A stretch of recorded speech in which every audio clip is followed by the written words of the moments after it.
সাথে যেভাবে কাজ করলাম, গল্পটি সম্পূর্ণ শুনলে আপনাদের মেশিন দিয়ে পানি চলে আসবে। কারণ বাবা মায়ের সাথে ঠিকমতো কাজ না করায় মা নিজে আমার সাথে কাজ করল। বন্ধুরা, গল্পটি শোনার আগে অবশ্যই আপনারা কানে হেডফোন লাগিয়ে নেবেন এবং হাতের কাজ করার আগে অবশ্যই হাতের কাছে টিস্যু রাখবেন। আমার নাম সন্দীপ।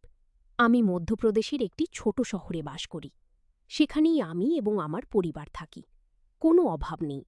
বাবা প্রচুর উপার্জন করেন এবং আমি কলেজে পড়ি। আজ আমি আপনাদের আমার জীবনে ঘটে যাওয়া একটি আকস্মিক ঘটনার গল্প শোনাতে যাচ্ছি। এটি সেই সময়ের কথা যখন আমি কলেজে পড়তাম এবং তখন ততটা বুদ্ধিমানও ছিলাম না। আমাদের বাড়িতে আমি, আমার মা এবং বাবা থাকে। আমাদের বাড়ি বেশ বড়, যেন কোনো ধনীর বংশ। বাবা সকালে কাজে চলে যান এবং রাতে দেরি করে বাড়ি ফেরেন। সেই সময় বাড়িতে শুধু আমি এবং মা থাকতাম। আমি কিছুক্ষণ পড়াশোনা করতাম এবং পরে ঘুমিয়ে পড়তাম, কিন্তু মা সবসময় বাবার জন্য অপেক্ষা করতেন। সেই সময় আমি কলেজের শেষ বছরে ছিলাম। এক সকালে যখন আমি কলেজে যাওয়ার প্রস্তুতি নিচ্ছিলাম, তখন আমি মায়ের জোরালো কণ্ঠ শুনতে পেলাম। তিনিও বলছিলেন, তুমি কি করছো? রাত ২টায় বাড়ি আসো এবং বলো অফিসে কাজ ছিল। রাত ২টায় কোন অফিসে কাজ চলে? সরাসরি বলো না যে তুমি সেই মেয়ের সাথে ছিলে। মা খুব রেগে গিয়েছিলেন। আমার মা সাধারণত কারুর উপর রাগ করতেন না। তার স্বভাব খুব শান্ত ছিল। কিন্তু আজ কি হয়েছিল জানি না। মা খুব রেগে গিয়েছিলেন। আমি ২টোয় আসি বা ৩টেই। ৩টে বাজে তোমাকে যা চাইছে তা মিলতে হচ্ছে না। পরে চুপ থাকো। বাবা তীব্র আওয়াজে মাকে বললেন, কি চাইছে তা মিলছে। টাকা গহনা এসব ছাড়াও কি কোনো সুখ থাকে? এখন আর কিছু বলো না, কিন্তু এখন আর সহন হচ্ছে না।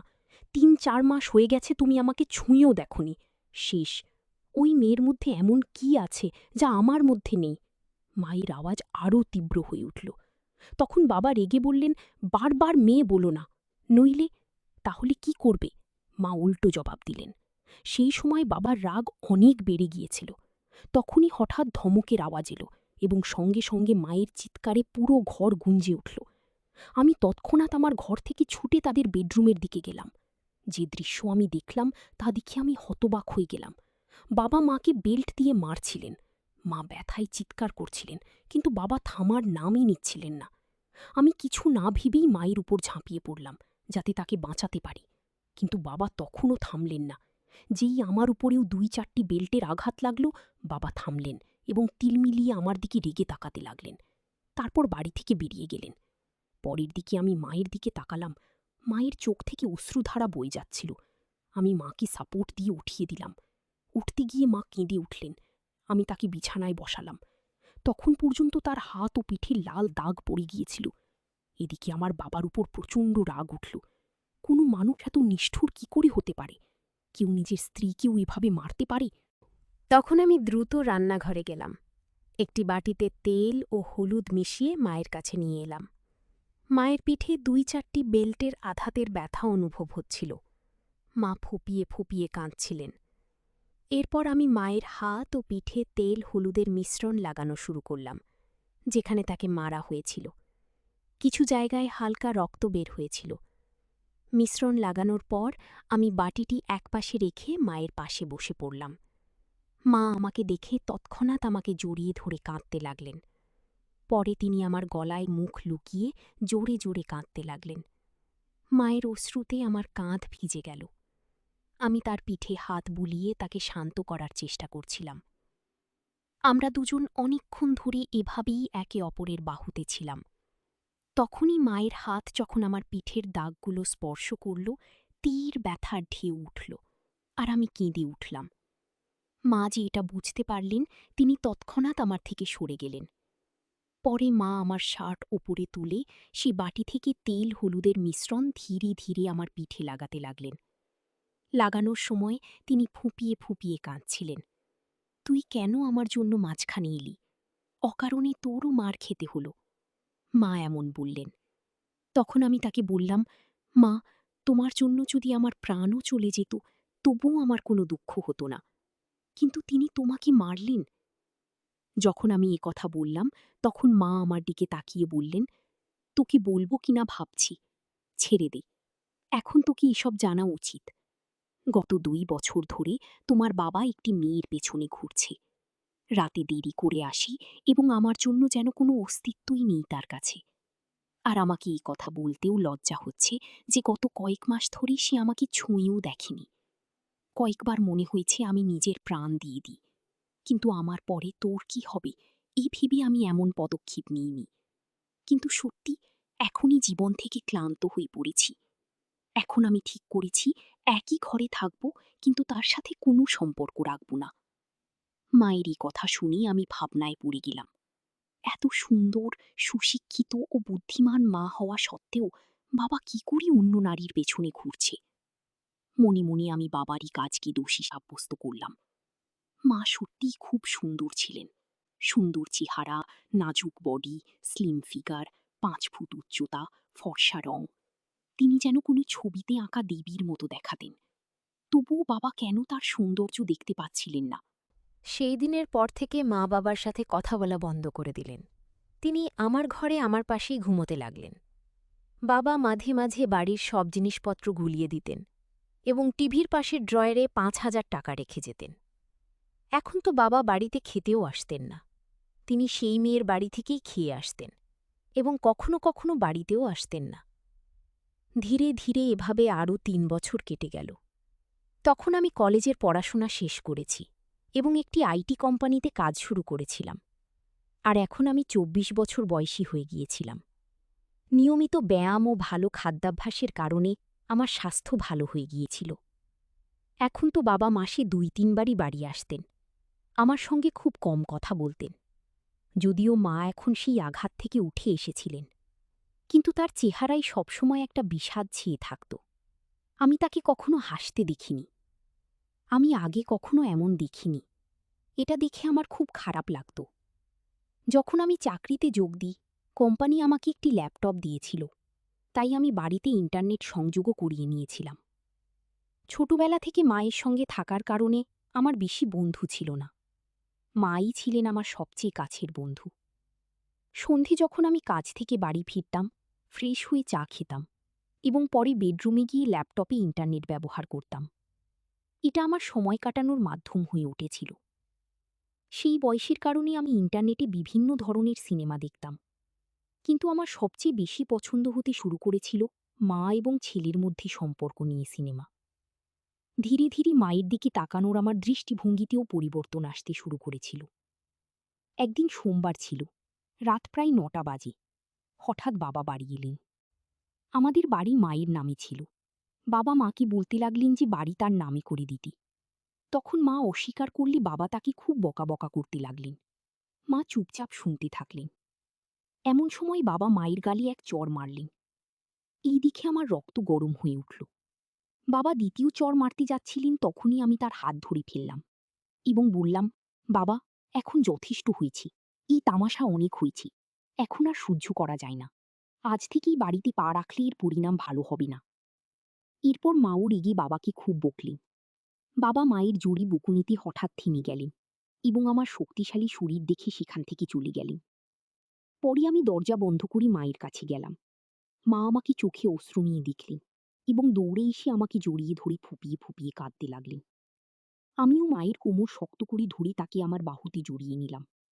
মা হিকা নিচ্ছিলেন এবং বলছিলেন, ঠিক আছে বেটা, এই মানুষের ইচ্ছা অসীম। আজকের পর যদি সে বাড়িতে আর না আসে তাহলেই ভালো। ও মা বললেন, এখনই বাড়িতে তার আসার সাহস হবে না, আর যদি আসো আমি তাকে ছাড়ব না। গিয়ে আমি বিষয়টি নিয়ে রেগে মাকে বললাম। এরপর মা চিন্তিত হয়ে বললেন, সন্দীপ বেটা, এই মানুষের সাথে জড়িও না। যদি তোমার কিছু হয়ে যায় আমি কার উপর ভরসা করব? তখন আমি আবেগে বললাম, তুমি চিন্তা করো না মা, সেই সময় আমার কাছে চাকরি ছিল না, তাই আমরা বাধ্য ছিলাম। কিন্তু এখন আমার কাছে ভালো চাকরি আছে। তুমি চিন্তা করো না, আমি তোমাকে কিছু হতে দেব না। গিয়ে আমি মাকে আশ্বস্ত করে বললাম। একদিন দুপুরে আমি কাজ থেকে বাড়ি ফিরলাম। যেমনি আমি আমার চাবি দিয়ে দরজা খুলে ভেতরে এলাম, তখনই একটি অদ্ভুত শব্দ শুনলাম। আমি বেডরুমের দরজার কাছে গিয়ে দেখলাম যে দরজা ভেতর থেকে বন্ধ ছিল।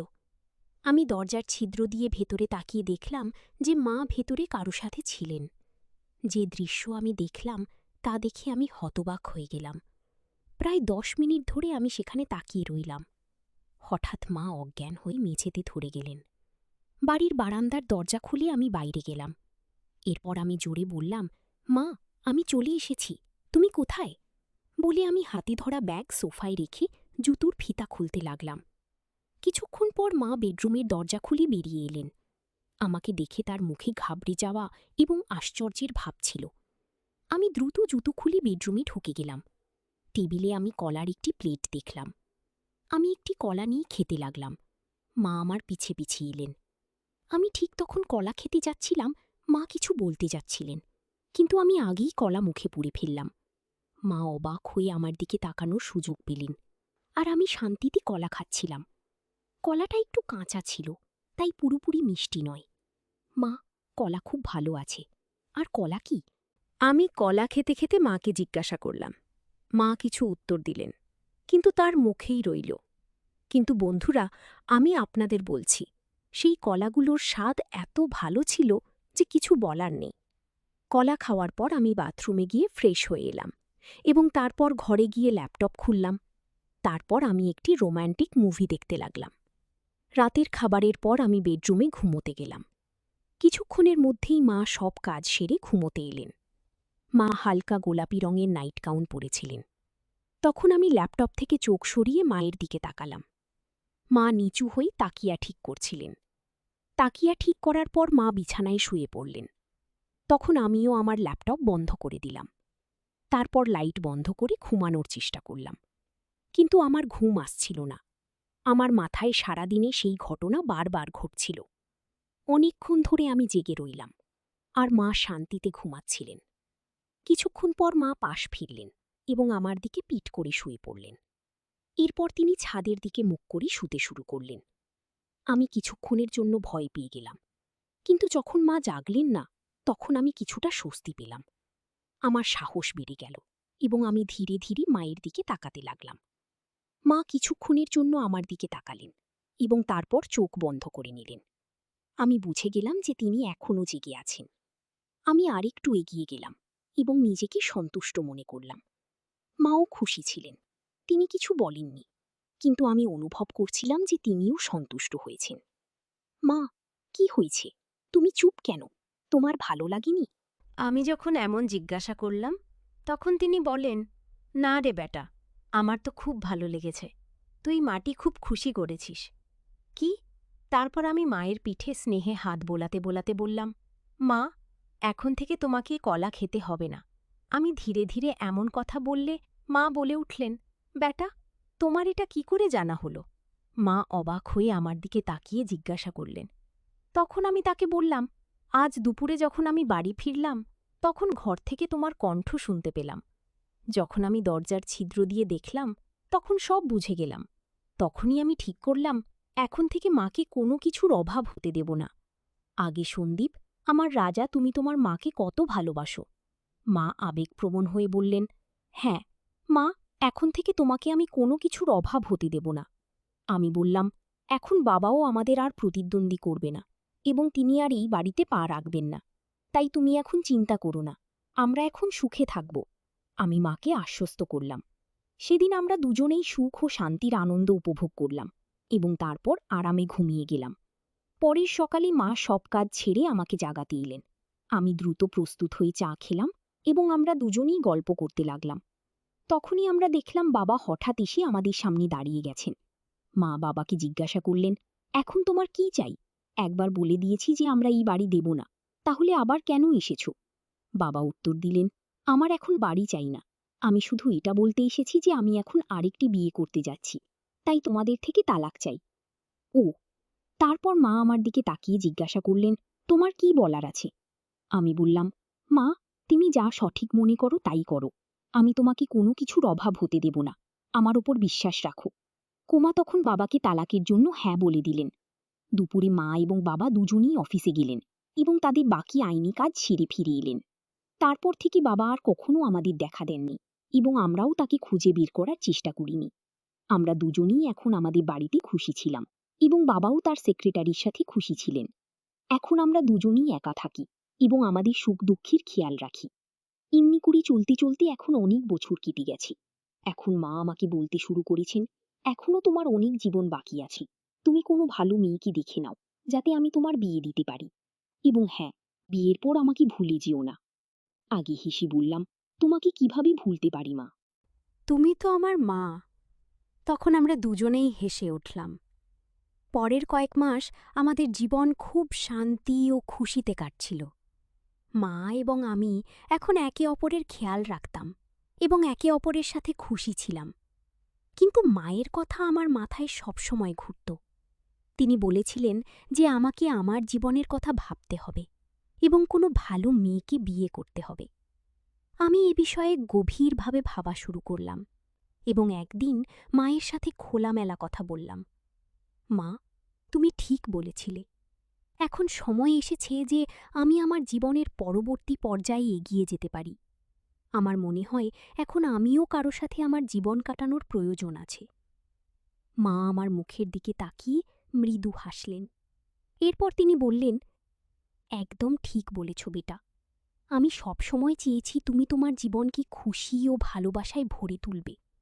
আমি তোমার জন্য খুব খুশি গো। এরপর মা আমার জন্য মেয়ে দেখা শুরু করলেন। কয়েকদিনের মধ্যেই মা একটি ভালো সম্পর্ক পেয়ে গেলেন। মেয়েটির নাম ছিল প্রিয়া। প্রিয়া খুব বুদ্ধিমান ও সংস্কৃতবান মেয়ে ছিল।